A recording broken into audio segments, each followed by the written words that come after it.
Good morning. Welcome to the second event for the King Institute for Faith and Culture this year and convocation here at King. If you're new to King, my name is Martin Dodderwyk and I direct the King Institute for Faith and Culture here. We're glad you're here. We hope you can join us again soon. A couple of quick details before I turn it over to Tristan Liu to introduce our speaker. This is our second annual medical lecture. Last year we decided to start an annual event that would be focused on medicine as a particular point of intersection for faith and culture. We hosted Alan Roberts, a former White House physician, and we're delighted this year to continue that tradition with Farr Curlin. After this talk, if you want to have a chance to speak to him, there are several of these opportunities. At 10 o'clock, we will go across to the Tadlock House where there'll be coffee and donuts. And if you want to have a chance to sit down and speak at more leisure, you can do that. At 11 o'clock, got feedback. At 11 o'clock, I'm going to go to the cafeteria. If anybody wants to join us for lunch, we'll be there at 11. And then at 12, Farr is going to do an informal session with anybody who's interested from the student body and health professions, generally nursing, pre-med, pre-PA, whatever you're doing. Come and join him then at noon.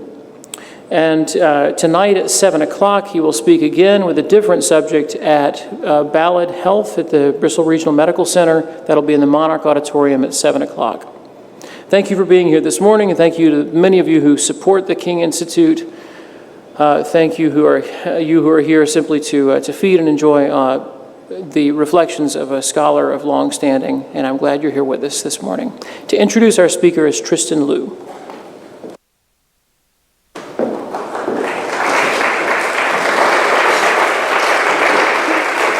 Good morning.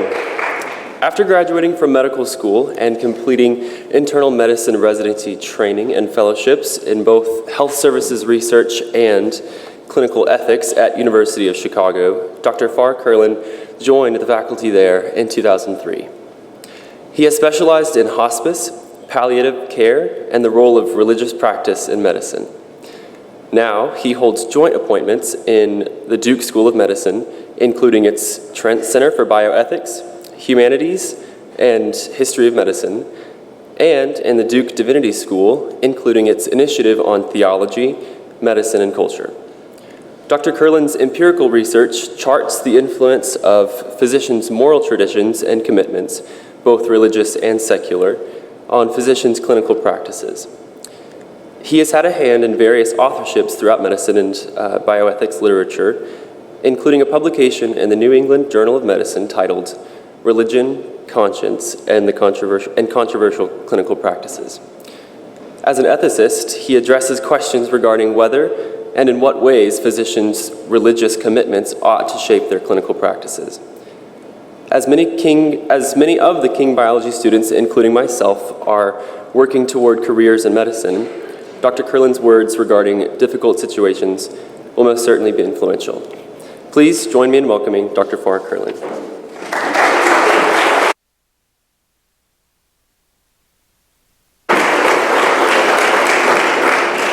Thank you much. It's a delight to be here. This is my first time on the campus, and it's just a beautiful campus. It makes me want to move up here and feel this crisp mountain air and look at these green trees. Welcome, I bring greetings to you from Duke University. I want to put in, before I begin, a particular note of invitation to those of you who have vocations to healthcare, you believe, and want to engage those vocations faithfully as Christians. We have at Duke a pretty remarkable little thing called the Theology, Medicine, and Culture Initiative, in which we have a fellowship program for those who have vocations in healthcare to spend a year or two studying Christian tradition and how the lives of the saints and the scriptures and the best practices and thoughts of the church through the centuries might give us an imagination that helps us to see clearly and to follow into the paths that God would call us to in responding to suffering, illness, and disability.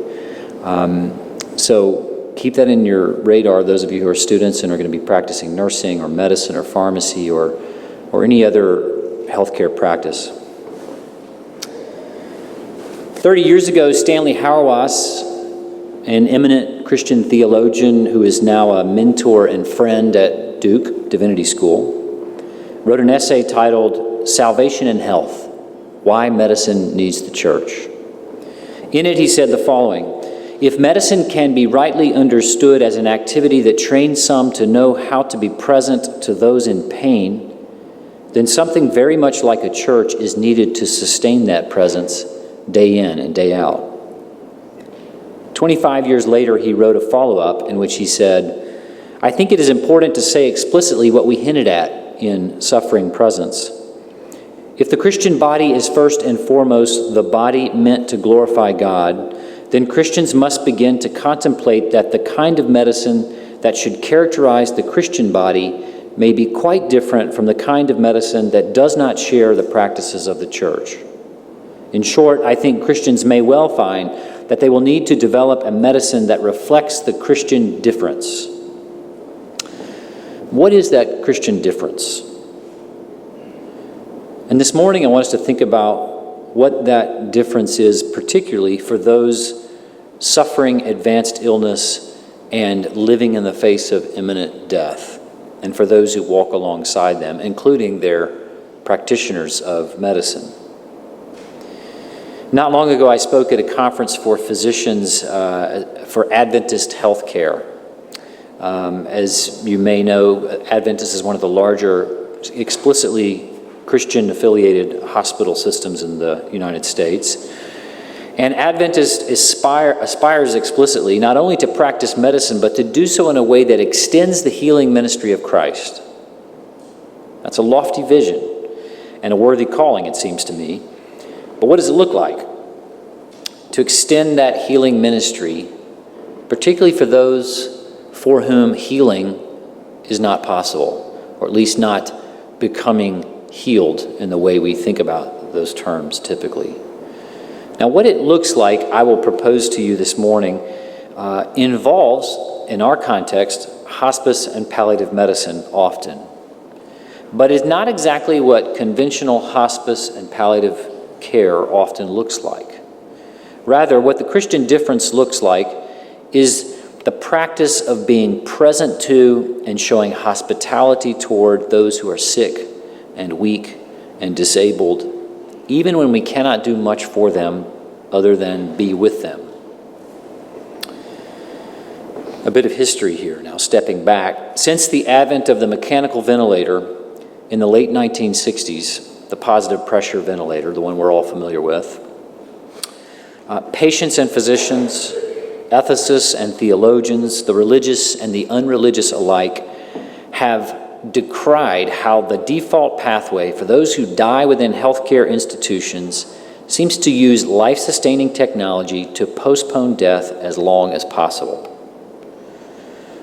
By trapping patients in a technologically driven apparatus that imposes undue suffering and isolates them from community, this default pathway makes it very difficult for patients to die well, and for patients or their communities to participate in what was once called the ars moriendi. The ars moriendi, Latin for art of dying, refers to a body of literature and practices that emerged from the church in medieval Europe, particularly in response to the plague. When so many people were dying so fast that the church's usual practices of accompanying with those that were dying were overwhelmed.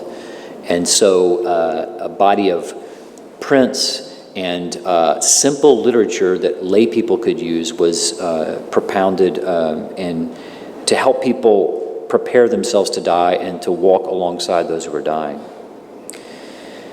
The literature spells out how people who were stricken with illness, or spelled out how people who were stricken with illness could prepare themselves to die and how their communities could help them live well in the face of impending death. The default pathway of today's medicine, technological medicine, poses obstacles to dying well, and the conventional strategy in our time to address these obstacles has been to expand and to enhance palliative care all across American healthcare. And as a result, we now have a new clinical subspecialty that I am a member of in practice, hospice and palliative medicine. Now, virtually all major hospitals include palliative consultation among their standard array of clinical services, and the proportion of patients dying at home and under hospice care has been steadily increasing for at least 2 decades. Moreover, however reluctant at the outset, American physicians have come to embrace palliative medicine, palliative care, as the best strategy for caring for most patients at the end of life. Today, more than 9 out of 10 U.S. physicians agree with the statement, for most patients, hospice provides better care at the end of life than they would receive without hospice. So how does palliative care, palliation, help to create the conditions necessary for patients to die well? In the first instance, it provides a viable alternative to that default pathway. The default pathway of technological medicine puts off preparation for death through vain promises to extend life indefinitely. It absorbs time, energy, and attention, and resources that could be devoted to other tasks that are fitting for someone facing death. For example, driving back and forth to the hospital leaves less time for reconciling with your neighbors. And it's difficult to pray or write letters to your children while you're retching from chemotherapy. Moreover, the default pathway isolates patients from the communities, and particularly their church communities, that know the patient well enough to guide him or her in the task of dying. So if nothing else, this growth of palliative medicine has removed the taken-for-grantedness and weakened the grip of the default way of dying. Provides a way to kind of get off the train. In addition, to live well in the face of death, it helps to know and to have others around you affirm that you are dying and not merely sick. And palliative medicine creates this social space and clears it of much of the hubbub and interference that usually accompanies technological medicine. One of the refreshing aspects of my work as a hospice physician is that when I encounter patients, there's no pretense to fixing the problem. Everyone agrees, by the time I'm seeing a patient, everyone agrees that the patient is dying. Not necessarily within hours or days, but soon and for certain. And this agreement has a way of focusing everyone's attention on how to company with and support the patient as he or she dies. Dying well is not something we do alone. We need the help of our communities. Whereas the default pathway for technological medicine keeps members of patients' communities off balance and at arm's length within the hospital setting, you may have experienced this going to visit a family member or friend. You come into the hospital setting and you kind of, particularly if you're in the ICU, you probably feel a little awkward, not sure where to stand, don't want to get in the way, don't want to touch the wrong thing. You feel like you're not on your own terrain. In contrast, palliative medicine tends to locate the social space of dying within the geographical space of the home, as we see in home hospice. And it opens the geographical space of healthcare institutions to accommodate the presence and participation of the home community. It's one of the first things that palliative care docs do is bring the family in a way that's closer. It thereby helps patients, family, friends, neighbors, and clergy feel welcomed and empowered to participate in the tasks of caring for the patient as the patient engages the remaining tasks of dying well. And in the social space that it creates, palliative medicine attends to the spiritual dimensions of patients' experiences, those dimensions that, in the Ars Moriendi, are often most important. Whereas the default pathway crowds out and diverts attention away from spiritual concerns, palliative medicine makes attention to spiritual concerns part of the standard of care. And in addition to all of this, palliative medicine relieves pain and thereby helps to restore people to themselves and to their communities. Hauerwas writes, "Pain not only isolates us from one another, but even from ourselves. For that reason," he anticipates, "we need the church." He writes, quote, "Only a community that is pledged not to fear the stranger, and illness always makes us a stranger to ourselves and to others. Only that community can welcome the continued presence of the ill in our midst. The hospital is, after all, first and foremost, a house of hospitality along the way of our journey with finitude. It is our sign that we will not abandon those who have become ill simply because they currently are suffering the sign of that finitude." End quote. So in each of these ways, palliative medicine helps to create the conditions necessary for patients to die well and faithfully, and for their communities to walk alongside them in that task. Palliative care can also, however, undermine the possibility of dying well.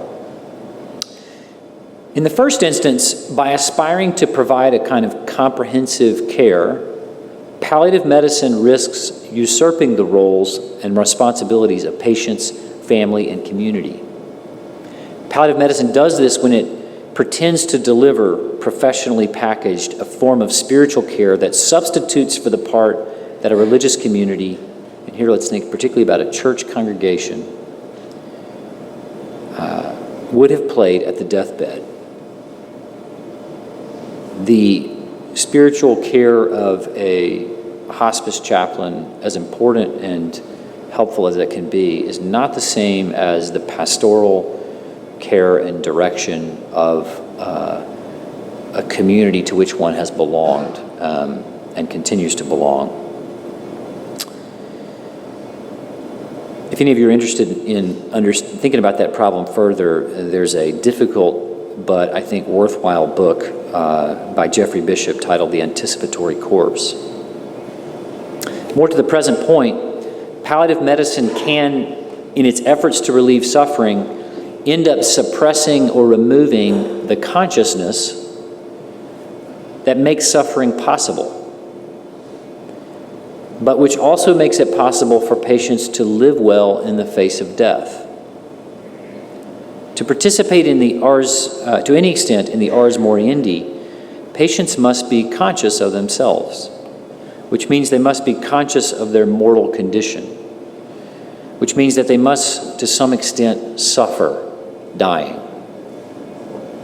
When patients are made unconscious, they are put existentially out of the reach of the clergy, lay counselors, not to mention family members, friends, even their doctors, who might help the patient give voice to, work through, and bear up under the suffering that they experience. So I propose to you that to do its part in serving those who are dying without undermining patients' capacity to live well in the face of death, palliative medicine should be practiced as a discipline within medicine, rather than as a rival form of professionalized care, and that as part of medicine, it should take health as its constitutive purpose or goal, aiming to relieve suffering just insofar as, and only insofar as, suffering is related to health.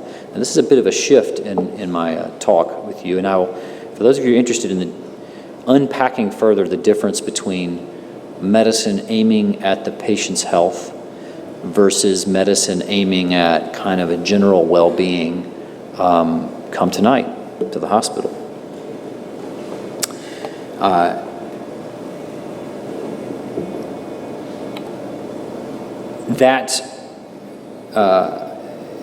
There have been times and places in which it could be taken for granted that the end of medicine, the purpose of medicine, is the patient's health. Aristotle wrote, quote, "Now since there are many actions, arts, and sciences, it follows that there are many ends. Of medicine, the end is health. Of shipbuilding, a ship. Of generalship, victory. Of economy, wealth." So Aristotle took these claims as starting points for reasoning. These were not things he arrived at after some kind of proof. He just starts with, what do we all know? We know that if the point of building a ship is a ship, we all know that the point of medicine is health. These are things that the many and the wise know. But that's not true in our day. There have been deep cultural shifts as part of modernity over the past few centuries that have resulted in widespread skepticism regarding any claims about the purposes of human life or of human practices, including the practices of medicine. It seems like when you say that medicine is for health, the intuitive, culturally conditioned response of people is, well, whose health, and determined how, and who says? That being said, rather than defend the premise that the purpose of medicine is health, here I'm going to just indicate the difference that premise makes. If the purpose of medicine is health, something to which the church fathers, I should say, seem to also have taken for granted and affirmed, then palliative medicine, practiced as a branch or specialty of medicine, will look different than what we might call palliative care, practiced as a broader and alternative form of professionalized caring.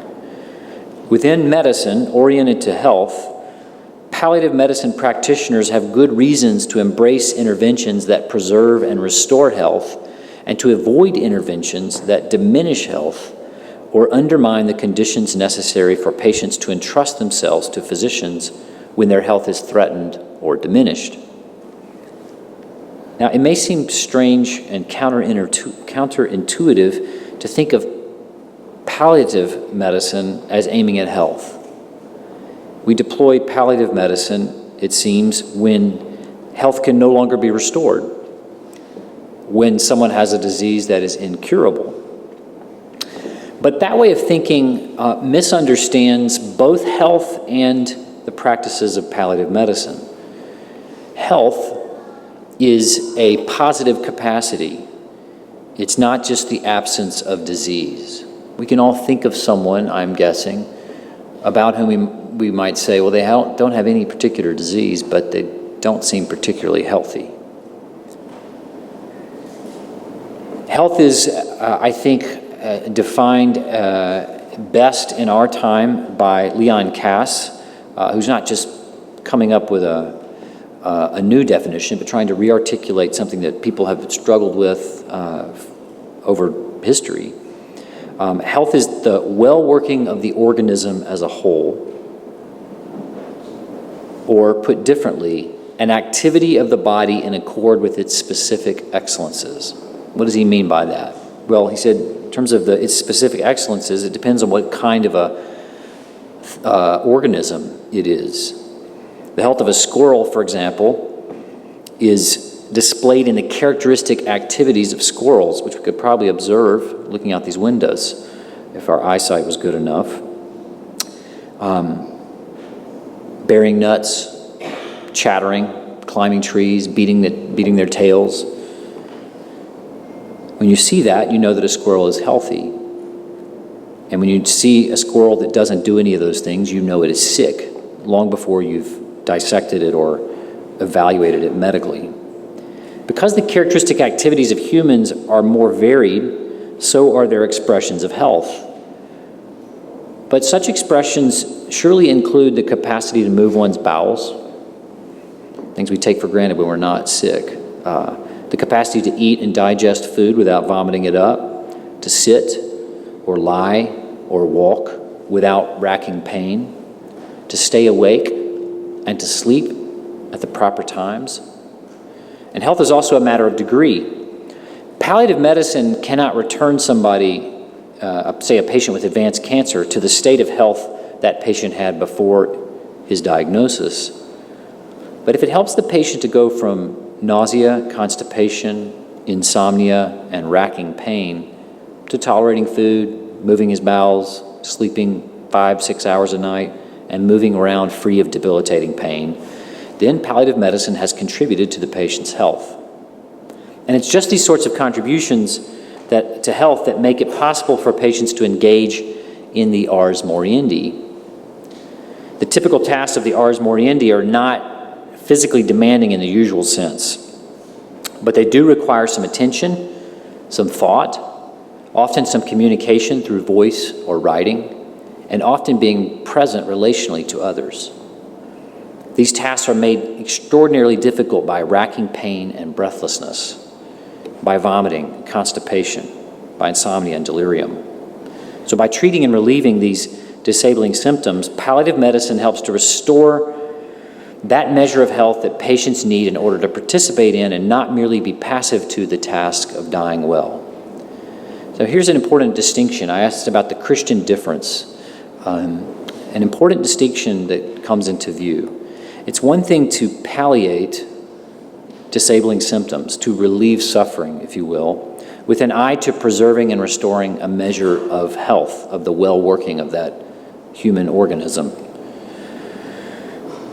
It's another thing to palliate symptoms without respect to whether doing so restores health. And one of the Christian differences, it seems to me, will be that Christian patients and practitioners will respect this distinction, embracing the former practices and resisting the latter. But they will be tempted to elide this distinction and treat it as insignificant. Why? Well, our time is characterized by what the Christian theologian and medical ethicist Paul Ramsey called increasingly mundane, naturalistic, anti-humanistic philosophies of life, in which suffering, death, and loss of control appear as nothing more than meaningless burdens. In such a time, it seems both cold-hearted and unreasonable to refuse interventions that would end suffering simply because those interventions might contradict medicine's orientation to health. And we saw this in responses to Brittany Maynard. Some of you may remember the case of Brittany Maynard several years ago. This was a beautiful young woman who was diagnosed with a brain cancer and became the public face of the Right to Die movement, and particularly the organization Compassion and Choices. She went on CNN.com and issued a manifesto about how it's outrageous that she's forced to live with horrible diminishment of her capacities and degrading decline, and doesn't have an opportunity to die in a way that fits her values. She went to Oregon and died by assisted suicide, by overdosing on medications that her physician had prescribed. And within a year, California had passed the California End-of-Life Options Act, which authorizes assisted suicide. If you don't have a framework in which suffering and loss of control and even dying can be the occasion for redemptive purposes, and the invitation to new actions and new worthwhile tasks, then those traditional goals of medicine to preserve and restore health seem beside the point. Health for what? Brittany Maynard might have asked. If no morally significant tasks remain, it seems that the minimums of health that palliative medicine might secure are good only in some abstract sense. They're kind of good for nothing. As a result, palliative medicine in many quarters has come to position itself as a broader and more holistic and more comprehensive form of professionalized care than medicine can offer. Rather than being a renewal or reform movement within medicine or an extension of medicine's capacities, palliative care has, in many quarters, is becoming an alternative and a rival to medicine with more expansive goals. For example, the World Health Organization defines palliative care as, quote, an approach that improves the quality of life of patients and their families facing the problems associated with life-threatening illness through the prevention and relief of suffering by means of early identification and impeccable assessment and treatment of pain and other problems, physical, psychosocial, and spiritual. Now, note how this formulation gives palliative care a seemingly boundless scope of activity. What problems do you have that are excluded from the categories of physical, psychosocial, and spiritual? Note here that the goal is not health per se, but relieving suffering and improving quality of life. And that goal is to be achieved through impeccable assessment and treatment. That's language that resonates with the vocabulary of medicine. But neither the suffering to be relieved nor the quality of life to be maximized are necessarily related to health. And when efforts to relieve suffering and to improve quality of life become unhinged from the goal of preserving and restoring health, palliative practitioners begin to see all forms of suffering as conditions which call for treatment, including existential suffering. Furthermore, because palliative care is committed to maximizing patient control and because suffering and quality of life can only be assessed authoritatively by the one who's suffering, palliative care practitioners trade clinical judgment for the direction given by patient preferences. Indeed, many now encourage palliative professionals to relieve conditions suffered on the basis that the patient considers the condition unacceptable or intolerable, setting aside altogether the physician's judgment regarding whether and how the condition or its treatment is health-related. And then, in order to minimize suffering and to maximize quality of life and to do so according to patient values, contemporary palliative care comes often to aim at death itself, albeit a good death, as one of its goals.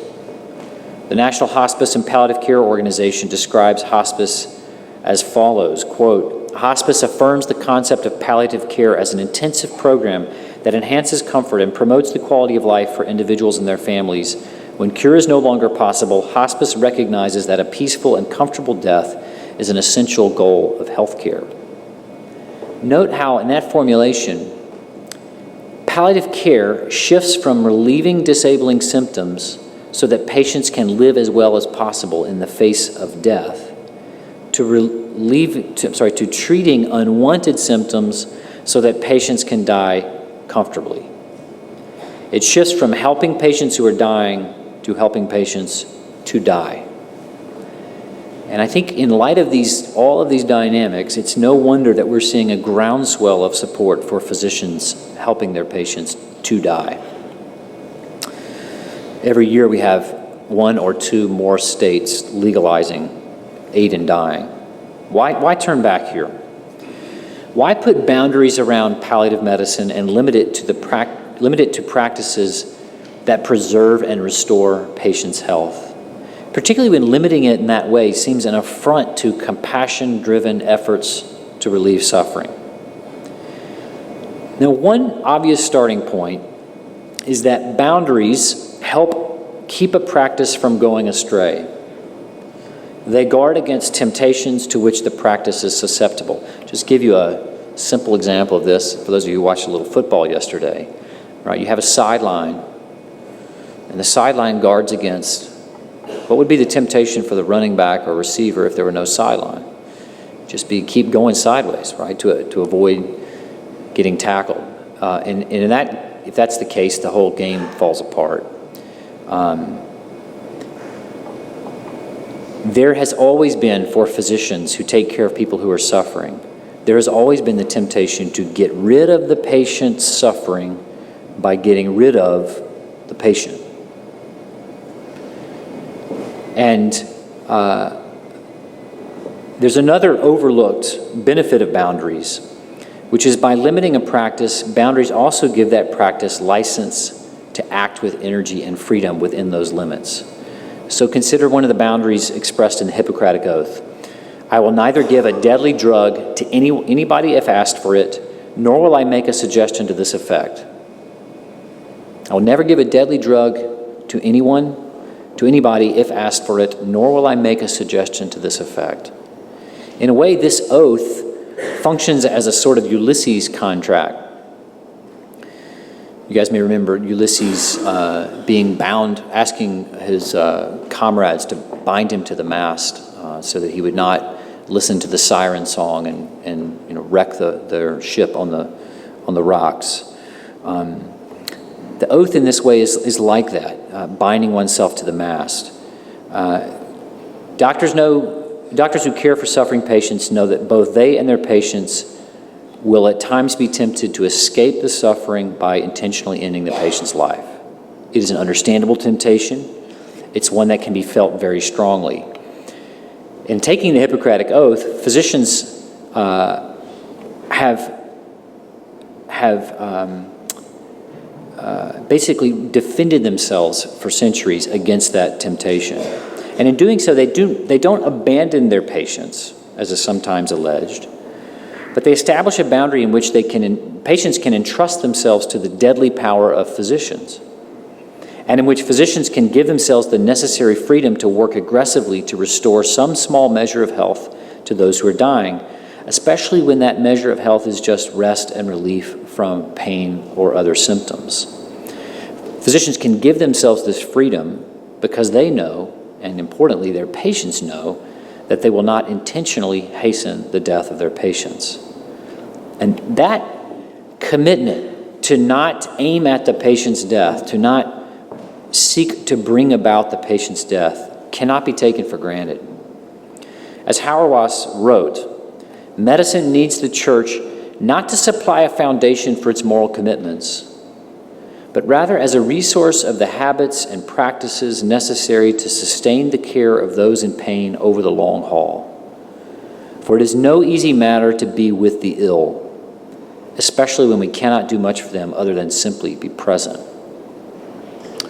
By setting palliation within the boundaries set by the goals of medicine, both the prescription to aim at preserving and restoring health and the proscription against intentionally diminishing the patient's health or hastening the patient's death, palliative medicine practitioners gain a similar freedom.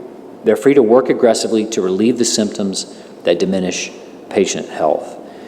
And here the question of trust is paramount. Already, many Americans, particularly among minority communities and particularly among religious communities, many Americans are suspicious that palliative care has unmoored itself from the historical constraints of medicine, moving from proportionate palliation to basically a kind of rationalized process of smoothly getting people dead. And to the extent patients distrust palliative care, they will go without all of the good palliative medicine offers them, as many now do. I've seen this in innumerable individuals and families on the south side of Chicago and Durham, North Carolina, where people tell stories of the form, Grandma was doing good, she was kind of struggling the best she could, she was laboring on, and then they said we should go to hospice, and she went to hospice. I went to see her 18 hours later, and she was completely knocked out. And they were just giving her morphine, and 2 days later, she was dead. Am I suggesting that in those cases, people are intentionally hastening the death of or causing the death of patients? No. But we have arrived at a moment in which because of this lack of a shared sense of the possibilities for even redemptive purposes when we're suffering and dying, this goal of comfort seems to sweep away all other concerns. And any sign of the slightest discomfort can lead to further medication, which in effect comes to remove the possibility for people to die well and replace it with just a kind of a death where someone doesn't have the capacity either to suffer or to live well in the face of death. So I'll close with this. If there's going to be a Christian difference in how we die and how we care for one another as we die, one part of that difference is going to be that we not communicate just verbally, but we demonstrate in our practices toward one another that suffering does not make our lives meaningless. And even when we think it does, even when the one suffering thinks, I'm so disabled, I'm so debilitated, this is so undignified, I just want it over, we can reflect back to them, no, you still belong, you still matter, you're still beloved. God is still present in the midst of this suffering. And it's going to mean that we make use of the good gifts of palliative medicine technologies and practices. But toward the end, that we are able to get along and continue our vocation in the face of death, and we can company with each other in the face of death, not so that we can just make someone comfortable without consideration of the consequences, and certainly not by trying to get one another dead. Thank you very much, and I'll look forward to talking to you more.